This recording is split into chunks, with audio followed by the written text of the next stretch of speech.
Bonjour, bonjour, c'est Chronos, alors bienvenue sur la caverne de l'oracle. Aujourd'hui, présentation d'un oracle, l'oracle du cri des âmes. Voilà. Alors, j'aime bien cet oracle qui permet d'aller dans le côté sombre de la force. Voilà. Donc, ici, on est sur un jeu qui permet de faire du shadow work. J'espère que vous allez bien. Voilà. Je vous laisse arriver tranquillement. Je vous laisse vous abonner si vous n'êtes pas encore abonné. Abonnez-vous, likez, partagez, commentez. Vous êtes bienvenus, c'est comme à la maison. Pour les gens qui sont là fidèles au poste, comme d'habitude, un gros bisou à tous. Bonjour, bonjour. J'espère que vous allez bien. Allez, c'est parti. Comme chacun d'entre nous, tu portes en toi des blessures d'âme que tu ne peux ni fuir ni effacer. Ces blessures ont engendré des blocages que ton inconscient a créés dans le but premier de te protéger. Aujourd'hui, ces blocages te pèsent et tu voudrais t'en détacher. Et c'est en apprenant à communiquer avec eux que tu pourras les apaiser et les déconstruire pour enfin t'accepter de toute ton âme. C'est le plus beau cadeau que tu puisses te faire. Grâce à cet oracle de 42 cartes illustrées par l'artiste Daphna Seban et au livre de 248 pages, tu pourras recevoir directement les messages de tes blessures et de tes blocages. Créer une nouvelle relation avec eux afin d'apprivoiser tes failles et prendre conscience de tes besoins et de tes désirs profonds. Ainsi, ils deviendront des alertes positives pour aimer toute la complexité de ton être et révéler ta magie intérieure. Alors ici, donc c'est un oracle de Isabelle Cerf. Donc 25 euros, j'arrondis, édition trédaniel.com. Alors, édition Exergue. On commence tout de suite la présentation du jeu. Boîte en cloche, moi j'aime bien. Boîte en cloche, je valide. Le petit livret, toucher pot de pêche, je valide. On a le message avec les cartes. Euh, c'est dans l'ordre alphabétique. Donc ça va, c'est facile à trouver. C'est dans l'ordre alphabétique. Le lexique, le sommaire est assez bien fait. Hein. Le blocage ou la blessure principale, la protection de mes blocages ou de ma partie sombre et mes blocages comme alerte. Donc là, ça, c'est différentes méthodes de tirage et il y a une prise en main de ton oracle. Voilà. Donc ça, c'est plutôt sympa. Donc on prendra une carte. Alors je survolerai parce que c'est assez long. Voilà, je vous avouerai, le message est assez long. Euh, c'est pas une critique, mais c'est quelque chose qu'il faut avoir le temps de faire chez soi tranquillement. Alors je vous lirai un petit peu, je survolerai peut-être, on verra. D'accord? Au niveau du format, carte oracle, assez large, pas trop haute. Donc pour les petites mains, ça passe. Tranche blanche, je valide. 10 sur 10 pour la qualité, je dirais. Bonne épaisseur. Papier mat, donc ça évite les traces de doigts, donc ça c'est top. Arrière de carte, voilà. Je ne sais pas s'il y a un endroit, un envers. Je pense pas. Je sais pas s'il y a un endroit, un envers, mais je pense pas. Allez, sans plus tarder, je vous montre la carte de l'abandon. Voilà. L'auto-sabotage. Donc là, c'est la peur d'être abandonné, de déplaire, hein. On va chercher à plaire quand on a peur d'être abandonné. L'auto-sabotage, problème d'estime de soi, on a peur de se lancer, hein. On se dit qu'on ne mérite pas de réussir, etc.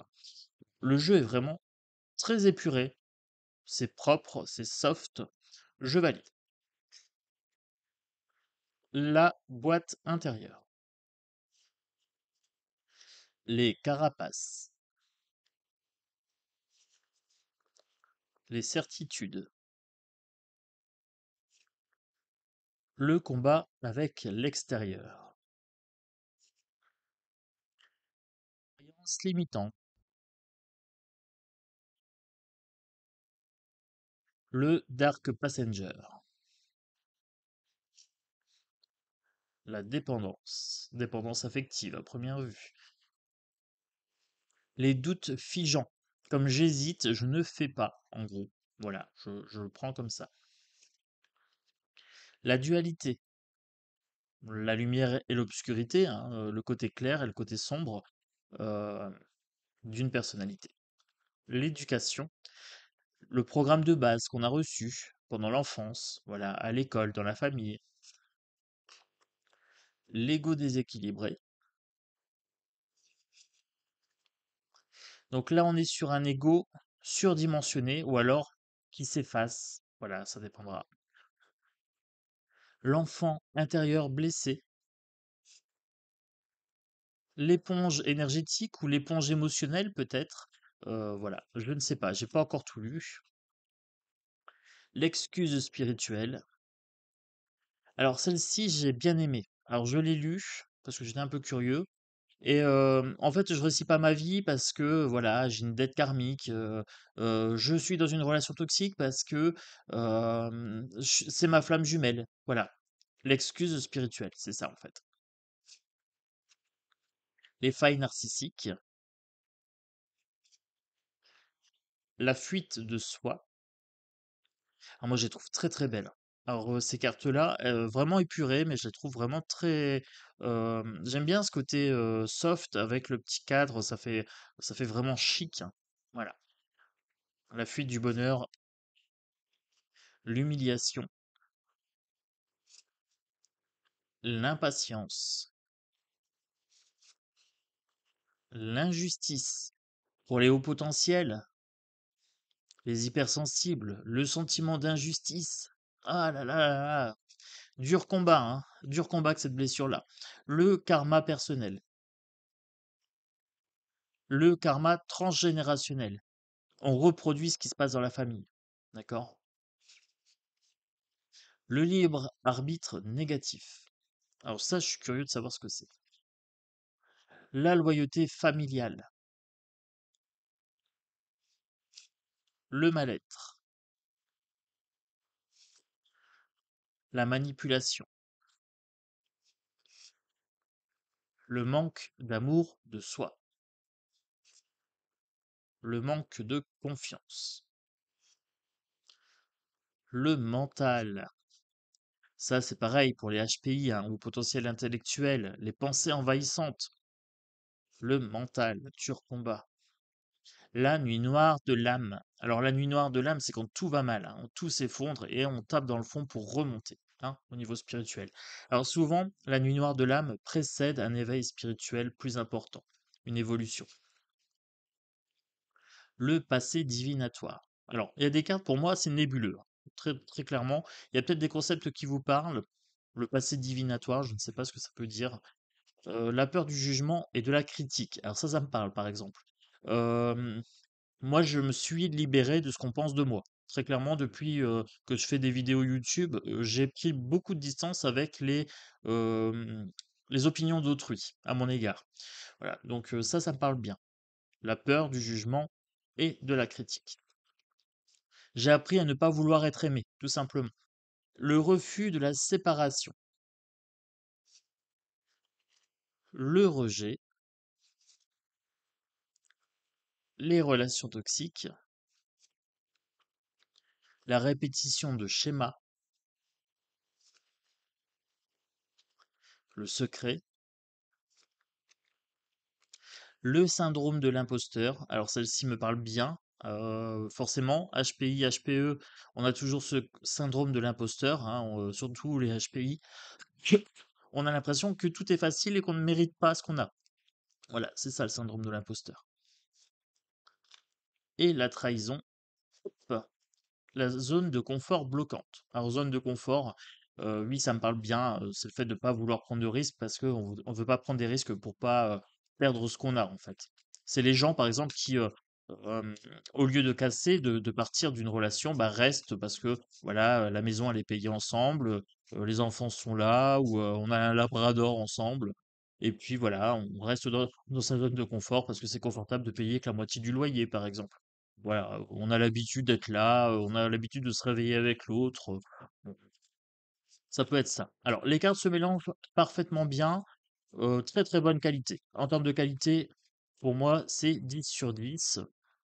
En termes de prix et tout ça, je trouve que c'est assez intéressant. 25 €, oui, c'est une petite somme, mais ça reste raisonnable. Et franchement, c'est un jeu qui permet de bien réfléchir sur ses failles. Voilà, le Dark Passenger. Cette carte-là m'avait attiré l'œil tout à l'heure, donc c'est bien, je le prends. Allez.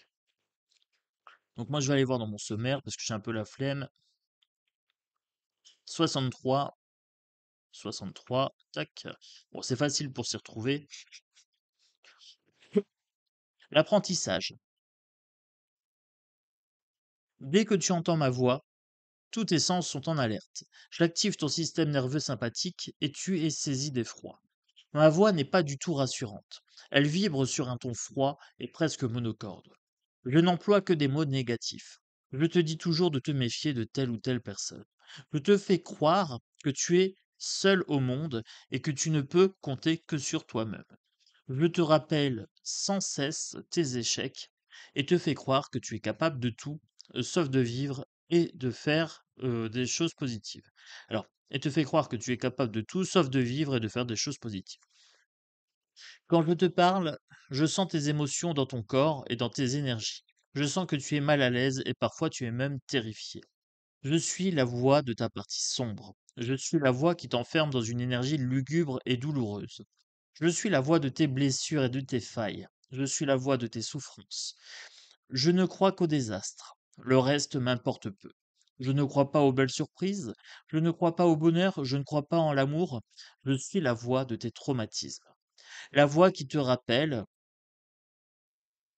que partager avec les autres est dangereux, que vivre fait mal et que tout est compliqué.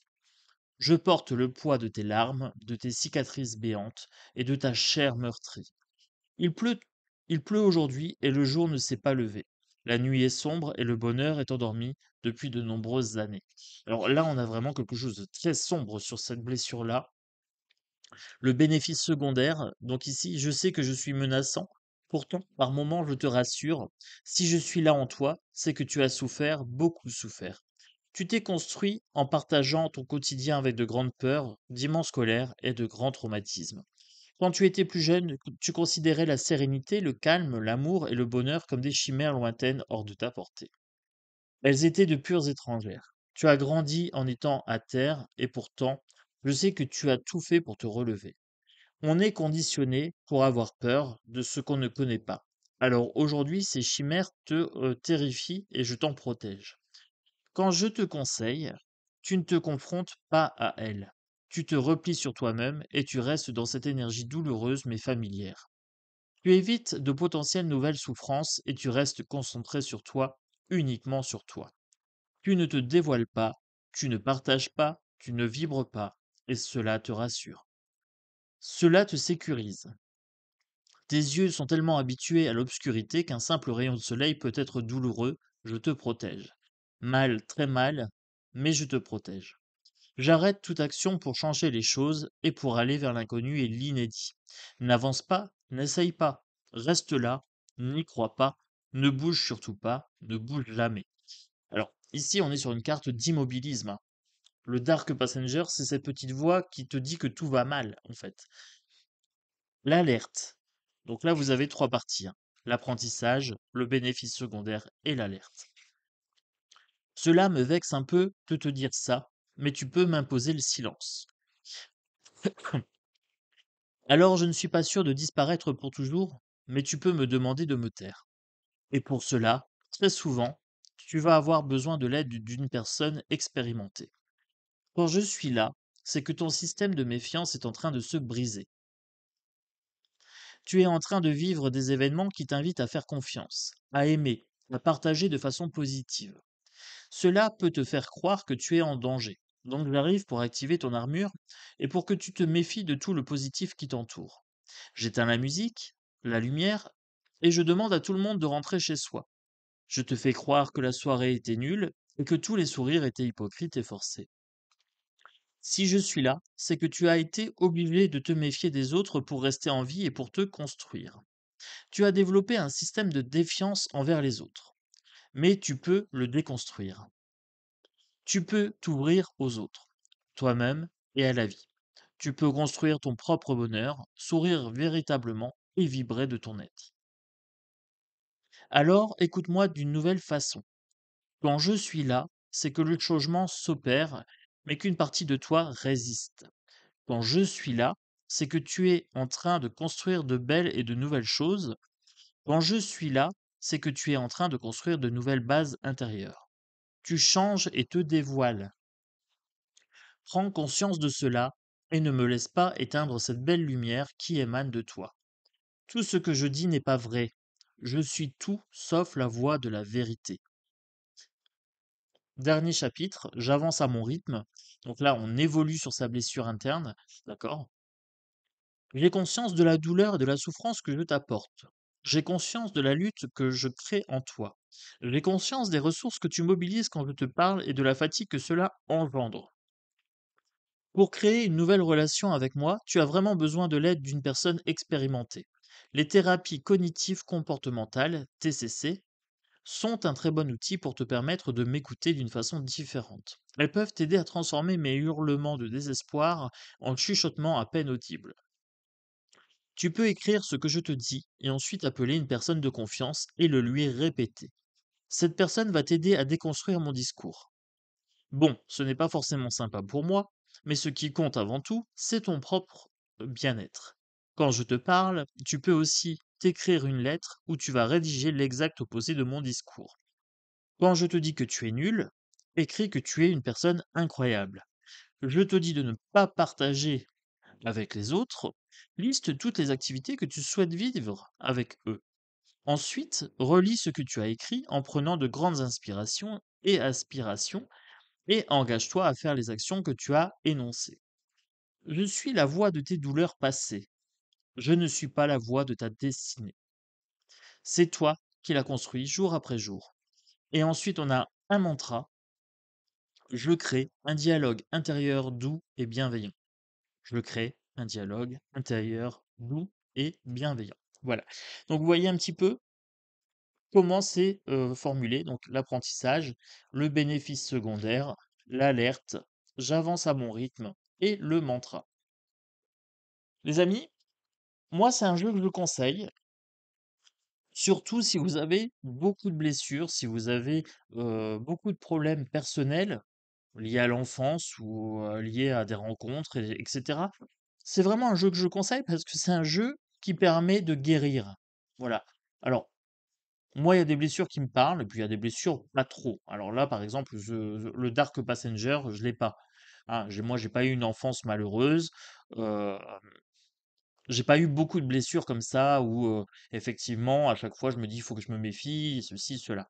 Par contre, il y a des blessures, effectivement, les relations toxiques, voilà, en étant hypersensible, j'ai tendance à les attirer. Hem, L'éponge énergétique, voilà, ça, gros problème, par exemple.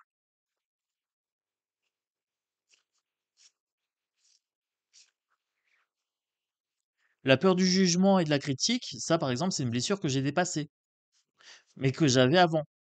Ce qui explique une certaine timidité quand j'étais enfant, par exemple. Hem Le mental, le mental envahissant. Alors le passé divinatoire, je vais la mettre de côté, je suis un peu curieux. Hop. Le manque de confiance. Alors le manque de confiance, oui, de temps en temps, ça peut arriver. Bon, ça je me suis soigné aussi, c'est pareil. Le manque d'amour de soi. Alors oui, parce que étant au potentiel, voilà, j'ai une hyper-lucidité de mes failles, de mes faiblesses. Alors du coup, j'avais un manque d'amour de moi. Ça c'est résolu. Le mal-être, non.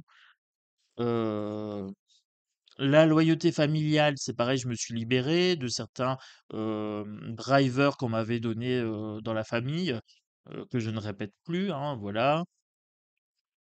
L'injustice, grand, grand combat de ma vie. Hem, j'ai arrêté de prendre sur moi le poids du monde, tout simplement, sur mes épaules. Je ne suis pas le sauveur. Voilà, je suis sorti du triangle de Cartman. La boîte intérieure, je sais pas ce que c'est.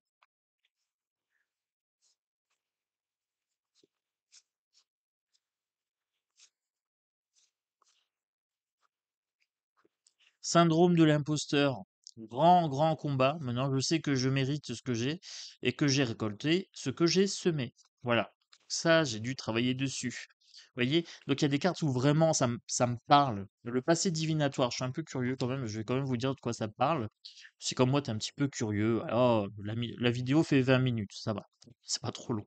Alors le passé divinatoire, carte 193, je vais survoler, je vais te donner un petit aperçu de ce que c'est.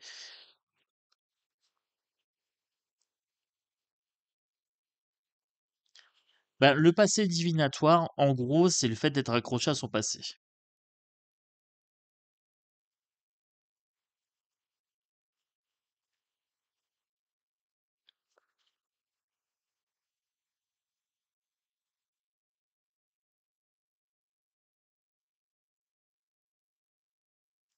Donc en gros, c'est ça, hein, c'est s'accrocher au passé, c'est penser que son passé va se répéter indéfiniment, que notre avenir ressemblera à notre passé. Euh,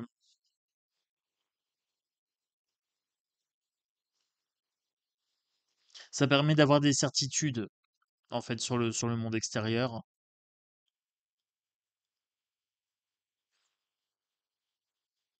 Ça permet de penser que tout est écrit, que tu n'as pas forcément besoin de te remettre en question ou de prendre conscience de ton libre arbitre dans les choix que tu fais, dans ton avancée et dans les situations que tu crées. Tout est lié au passé, rien n'est lié à toi. Rien n'est lié à toi. Ok. Et là, du coup, le mantra, c'est je m'ancre dans le présent. Voilà. Bon, je vous lis pas tout, hein, je vais pas vous spoiler le livre, mais je le conseille fortement, ce jeu-là. C'est une très très belle énergie. Le fait de travailler un petit peu dans le côté sombre, ça peut être terrifiant, mais je pense que ça peut faire grandir beaucoup, beaucoup de gens. Voilà. Donc, si ce jeu t'a plu, eh bien, n'hésite pas à commenter, à me le dire. Voilà, si ce jeu te dérange, peut-être qu'il te dérange sur les thématiques, hein. N'hésite pas à me le dire aussi. Voilà, c'est pas évident de regarder sa face sombre en face. Hem, pour moi, c'est un grand oui. Alors ce jeu-là, je dirais qu'en termes de développement personnel, ben, je mettrais un bon 14 sur 10. Un bon 14 sur 10, les amis. Voilà. Je vous fais des gros bisous et je vous dis à bientôt sur la caverne de l'oracle. Ciao, ciao.